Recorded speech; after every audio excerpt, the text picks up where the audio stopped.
Welcome to the Beauty and Battle podcast, where we talk about winning in marriage by waging a war. I'm Jason Benham. I've got my girlfriend / wife, Tori Benham, with me, and we are here to talk to you about how Satan tries to get you to fight face to face with your spouse, but God designed you to fight shoulder to shoulder against Satan so that you can win in your marriage. Fighting together draws you together. We cannot wait to jump in. So here we go.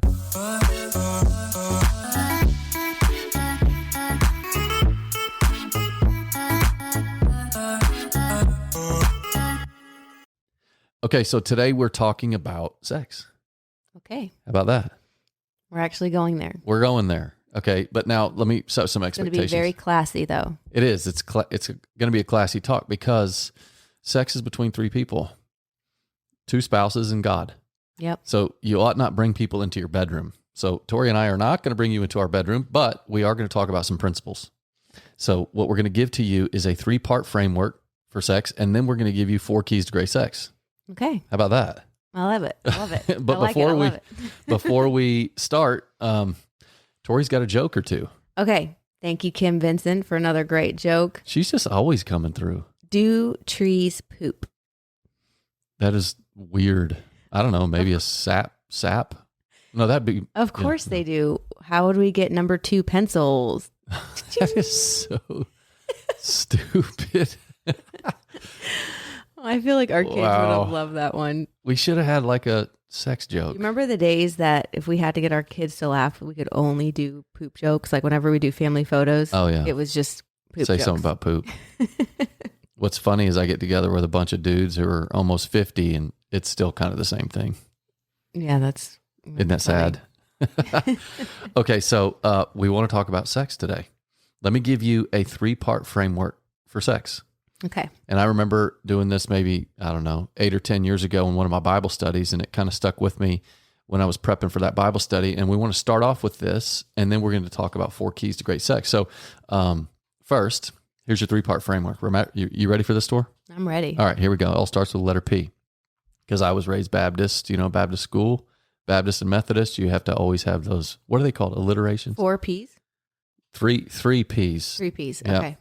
Okay, so the purpose of sex is intimacy. Okay. The product of sex is life. That's why it's pleasurable. Okay. Okay, so I'm going to say that again, and then I want to give you a little twist. Mm-hmm. The purpose of sex, this is the purpose for why God created it. It's intimacy. The product of sex is life, and that's why it's pleasurable. But when the pleasure overtakes the purpose, then you forfeit the product. Wow, that's really good. So when it's focused on pleasure and no longer the purpose, then the product, which is life, you forfeit it.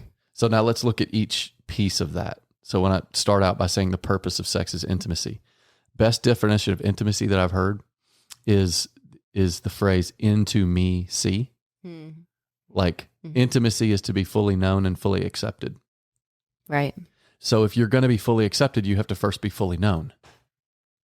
That's like it's like the marriage night thing. It's like you're finally going to be together and physically, and you're going to see each other completely naked or whatever. Lord willing, you waited for that day, but you're going to finally see each other naked, and you now fully know each other physically, and you fully accept each other. There's a level of intimacy there that you can have before that time, right? It's intimacy. There's a level of intimacy you could not have before that. That's right. Yeah. That's what you meant to say. Yes, that's what I meant to say. Thank you, Tor. But and it's not just physical intimacy. There's if you really want intimacy, then you have to be able to share your secret desires, not just your secret fears and pains. Like even in a friendship, you can share your fears, but to share your secret desires, like now I'm not talking about sexual desires in a friendship, but I'm talking about desires like I've got a dream that I'd like to accomplish this thing. It's more difficult to share that with some people than it is I've always struggled with this or this. Yeah, that's true. It's always easier to share your struggles. Well, when you're with your spouse, the same is true sexually. It's easier to stay away from the talk of here's what I like, here's what I don't like, or whatever. But intimacy, physical intimacy, is to be fully known and fully accepted. Now pull that from Revelation 3. Where Jesus is talking and he says, "Behold, I stand at the door and knock. Anyone who opens the door, I will come into him and dine with him. So that's what it's saying. So Jesus is standing at the door of our hearts, and he's knocking, and he says, just open the door of your heart. So if you have ever given your heart to Jesus, you know exactly what this feels like. When you feel God knocking on the door of your heart, when you open up, it doesn't say, I'm going to come in and clean house. Right. I mean, you could have a disaster zone in your house. He simply says, open up and we're going to eat together. It's Revelation 3:20. It's one of the most powerful verses in all the Bible, that he's saying, I already know the mess that's inside, but I fully accept you and I want to dine with you. Dining is a picture of intimacy. Wow. So when you go on dates, what are you typically doing? You're dining, like you're going out to dinner, because there's a level of intimacy there. You're able to talk and all of that type of stuff. So to be fully known and fully accepted is all about intimacy. Now, sex is a physical manifestation of this spiritual truth. That intimacy between Jesus and the church is the spiritual truth of what we get to see between a husband and a wife. And Paul calls that a mystery. So Paul's sitting there talking about a husband and a wife. I forget, it's Ephesians somewhere. Ephesians 5, I think it is. Or it might be a different passage where he's actually talking about physical intimacy. And he said, oh, and by the way, the mystery of what I'm talking about, because he's just talking about a husband, leaving his father and mother, being united to his wife, and the wife receiving him, and the husband and the wife experiencing intimacy. And then Paul's like, oh, and by the way, that's a great mystery. And the mystery is this really represents Christ in the church. Wow. It really represents us as a body of Christ, allowing Jesus to then be intimate with us. Like, we're fully exposed and we know that we are, but yet we know that we're fully accepted. So that's why the purpose of sex being intimacy is number one. That's the foundation. It's my spouse knows me. I'm going to let them know me. My spouse accepts me. Wow. The problem comes when either you're not letting your spouse fully know you. There's a part of you that you're not letting your spouse get to. Maybe you've got an addiction. Maybe you've got something going on. I don't know what it could be. Maybe it's a fear, pain, struggle, and you're not letting your spouse into that. Well, then your spouse can't fully know you. And if they don't fully know you, they can't fully accept you. Although they want to fully accept you. But you haven't let them fully know you. Wow. And then the next thing you know, sex isn't good for you because you haven't achieved intimacy. So it's like full undivided disclosure is the foundation for sex. It's the foundation for being fulfilled in sex. So that's the purpose of sex, is intimacy. Wow. But then what's the product of that? What's the product of sex? It's life. So just think about that in terms of, how did our 4 kids come about? We had to be intimate with each other, right? The product of sex is life. So it's not just physical life. It's emotional life, spiritual life, and relational life. So if you really want life in your relationship, then you have to figure out this whole sex thing. Right. And if you don't figure this out, if you don't get it right, then your relationship can't experience any of the life that God has for it. So sex is really important. That's why we wanted to talk about it today. Let me look at physical life real quick. Now, I'm not just talking about reproduction in terms of kids. So obviously the product of sex being life can also be for kids, like having babies. And when I look at Trey or Allie or Jake or Lundy, what I'm looking at in reality is my love for Tori and Tori's love for me. So I look at Trey. He's the perfect mix of Tori and Jason, which should say he's the object of Jason's love for Tori. Trey is the object of Tori's love for Jason. Because when we were in love and made love, the product of that was life. You see? Wow. Okay, but it's not just babies. Not just physical life. It's not just physical life in terms of making another human being, but it is physical life in terms of healing to your body and healing to your relationship. Did you know there is more oxytocin released in a man? When a man's brain releases more oxytocin in sex than at any other time. Really? Yep. And that's the bonding chemical. What about the woman? Okay. So I don't know about the woman. You tell me. I've only researched what it does for a guy, but in the context of marriage, oxytocin is a hormone that's the bonding chemical. Obviously there's dopamine. That's the feel good chemical. So there's dopamine going on as well in sex. But for a man, so much oxytocin is released that it bonds him to his wife. Weren't you reading a book? I was. You had something about that? Yeah, I didn't know you were going to cover that, so I don't have it ready. But I did read that it releases more oxytocin in a man. A woman's is more like at an even level, but I'll have to go back and look. But it is true that a woman does release oxytocin. It's just not to the level that a man does. Yeah, it's pretty intense in a guy. And so that's why, it's important that you guys have sex. Mm-hmm. So it's the purpose of sex is intimacy. It's being fully known and fully accepted. Look, if you and your spouse don't fully know each other and fully accept each other, there's a level of intimacy that you'll never achieve, which means that there's going to be a lack of fulfillment in your relationship. But if the purpose of sex is intimacy, the product of sex is life. It's physical life, it's emotional life, it's spiritual life where you become one in spirit. I read something somewhere where the guy said, if you really want to enjoy great sex, listen to worship music in the middle of it. It's like, really? Wow. No, that's taking it over the top. I don't know that we've ever tried that, but it is. Just think about this. God created us, male and female, and then tells us, essentially, like, have sex as much as you want. Like, I want you to, and then recognizing that's a physical manifestation of a spiritual truth, of one day, the intimate relationship between Jesus and the church, the corporate church, the bride of Christ, which is an awesome thing. So God made it, then we should do it. Sex is like fire in a fireplace. So long as it's inside the boundaries, then it's going to heat the house up. But if it gets outside the boundaries, then it's going to burn the house down. So the purpose of sex is intimacy. The product of sex is life. That's why it's pleasurable. But when the pleasure overtakes the purpose, then you forfeit the product. We cannot let the pleasure overtake the purpose. And what does that mean? That means that sex isn't about you. It's not about me and what I can get. If the focus of sex is on your partner, everything changes. Then you'll discover the purpose, which is life. Intimacy, which gives you the product, which is life. So the focus has to be out. It can't be inward. The minute the focus comes inward and it's all about me, then you're not going to experience true, deep intimacy. And then sex, honestly, just becomes a one-way street. Right. It just becomes a quick fix. And then it becomes an obligation, and you don't want that. So if that's our framework, Tor, our little 3-part framework, we got to get into the 4 keys. Okay. You want to get into the 4 keys? I think they start with an R. How did you know that? Did I already share this with you? You did. I did. Oh, I forgot about that. Okay. So, that's our little framework for sex. Now let's talk about 4 keys to great sex. You guys are going to like this because these are principles. Number 1, rhythm.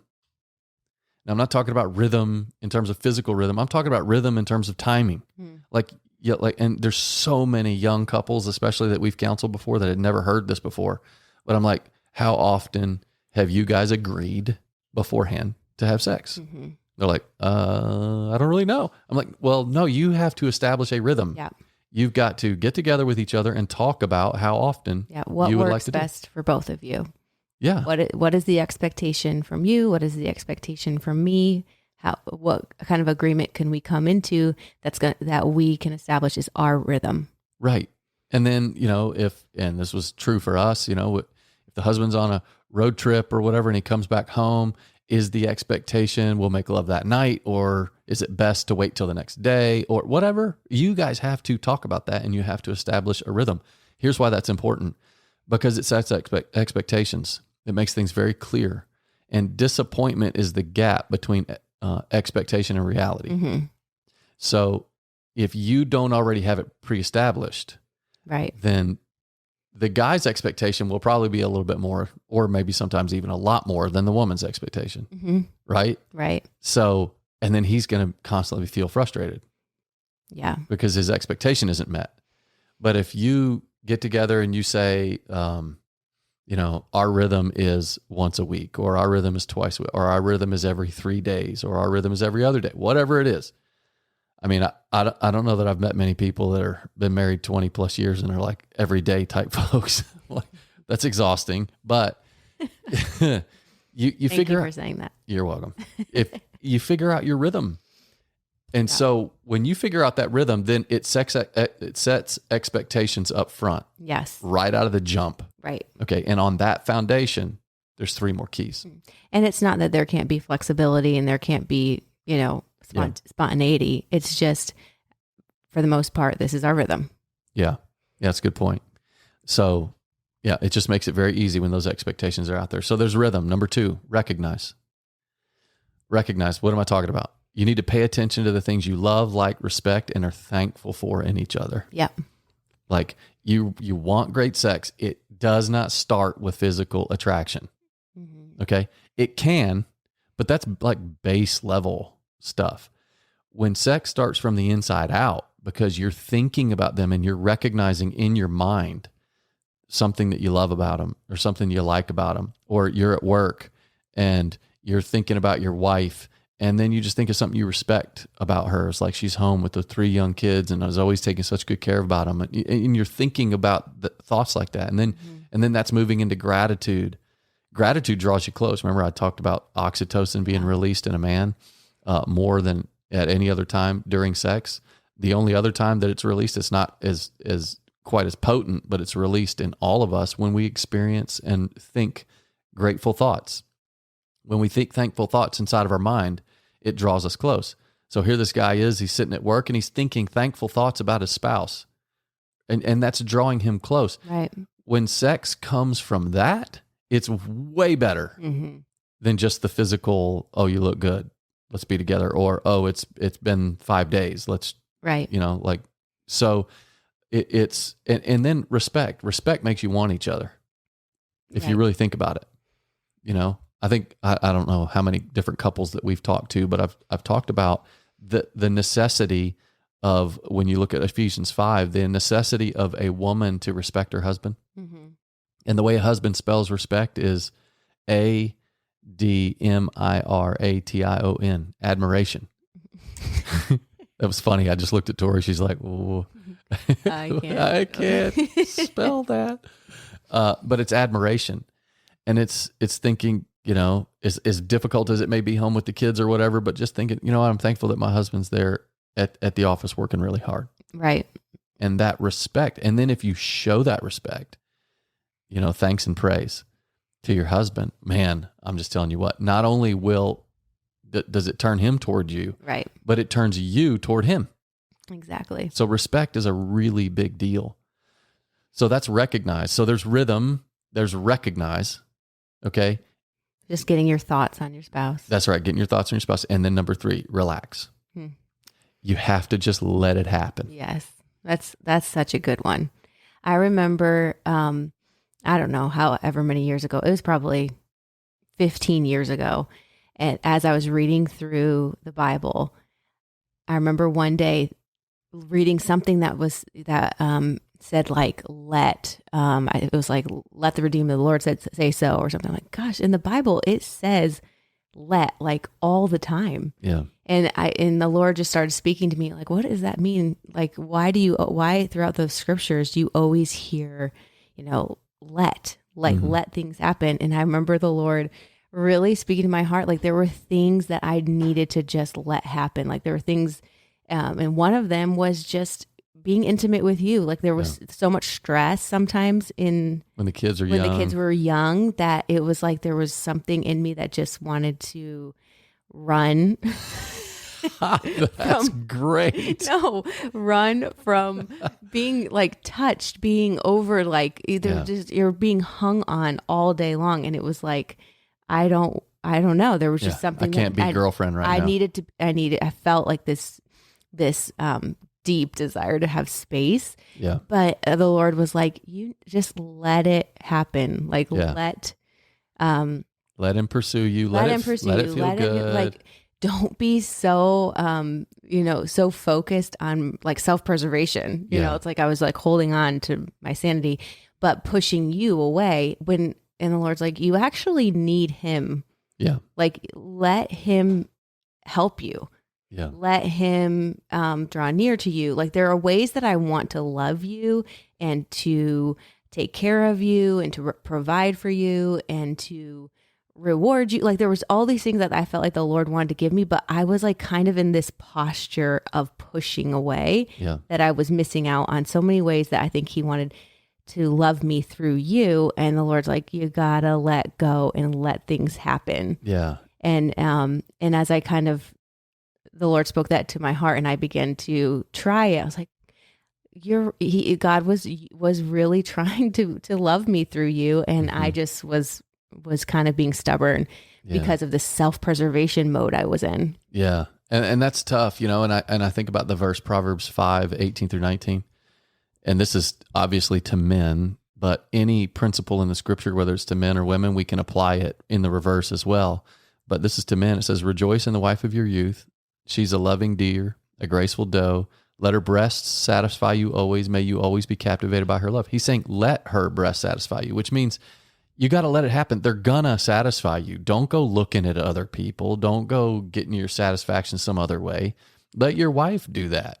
Just let it happen. So it's the principle of allowing things to happen that God created to happen. So when you get married, God has created your spouse in such a way to fulfill every need. Yeah. Now he's fulfilling those needs, but he's using your spouse to do it. Right. And that includes your physical need for sex. Mm-hmm.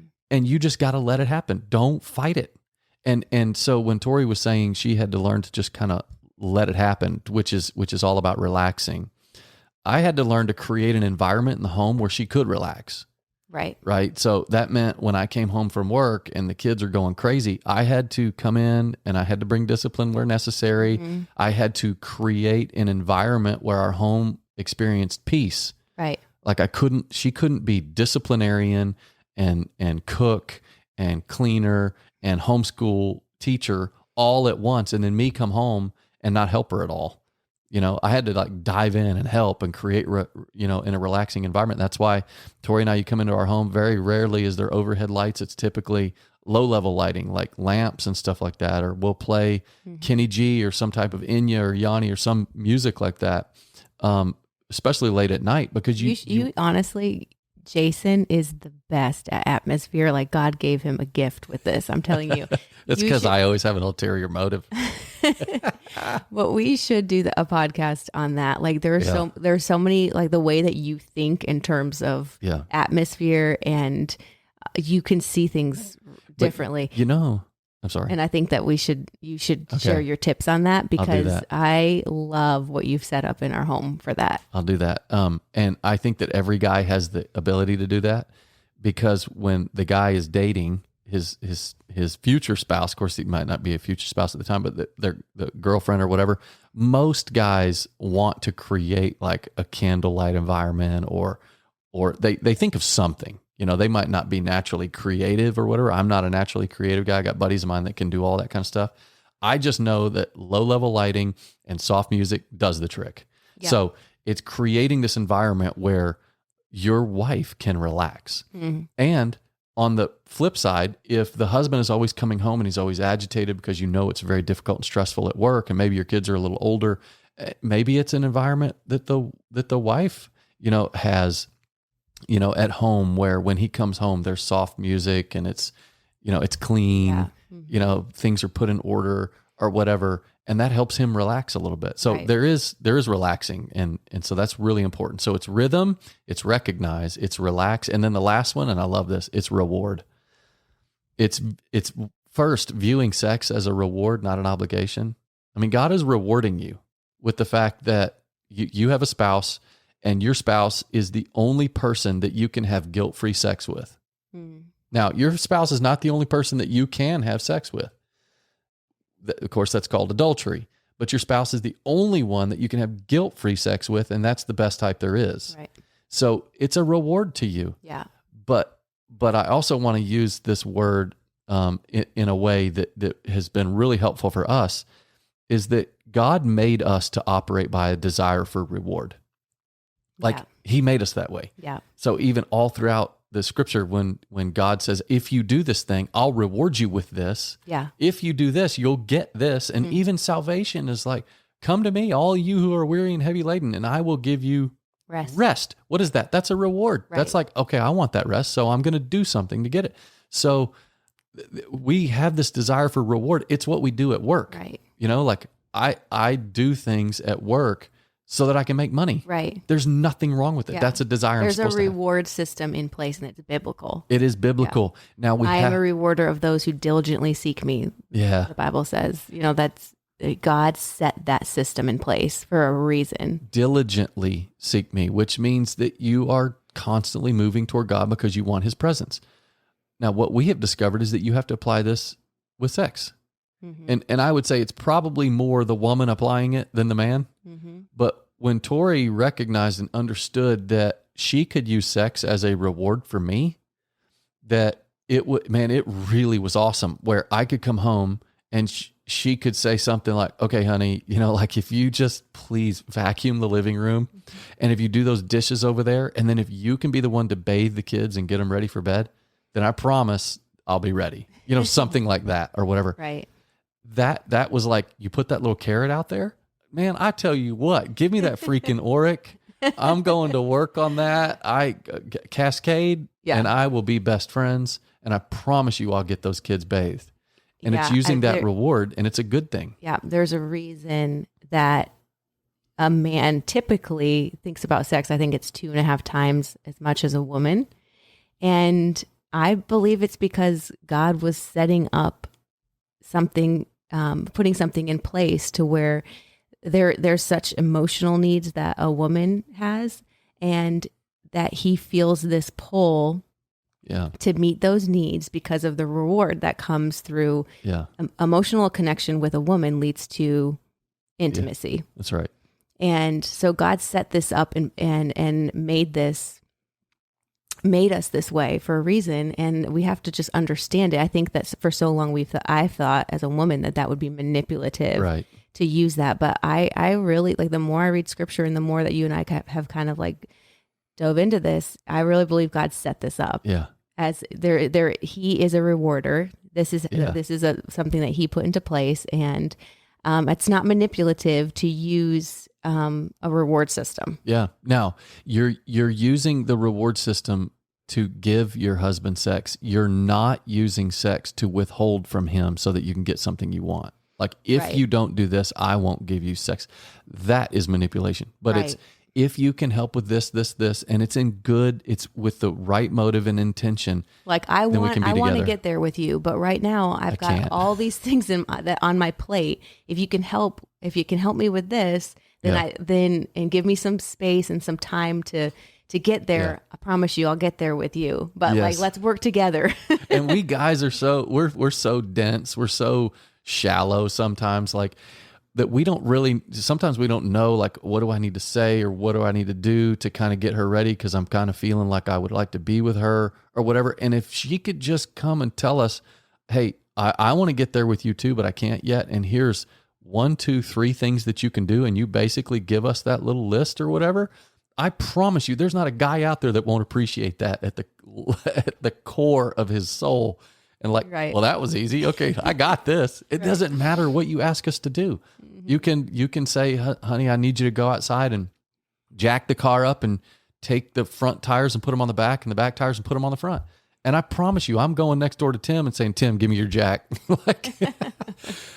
And so it really is an awesome thing. And specifically, and it doesn't always have to be spoken. It's just kind of like, it doesn't always have to be, if you do this, then I'll do this. It's just kind of like, you are amazing. You're such a good dad. And then something happens that night. Yeah, right. You know what I mean? It's not like this.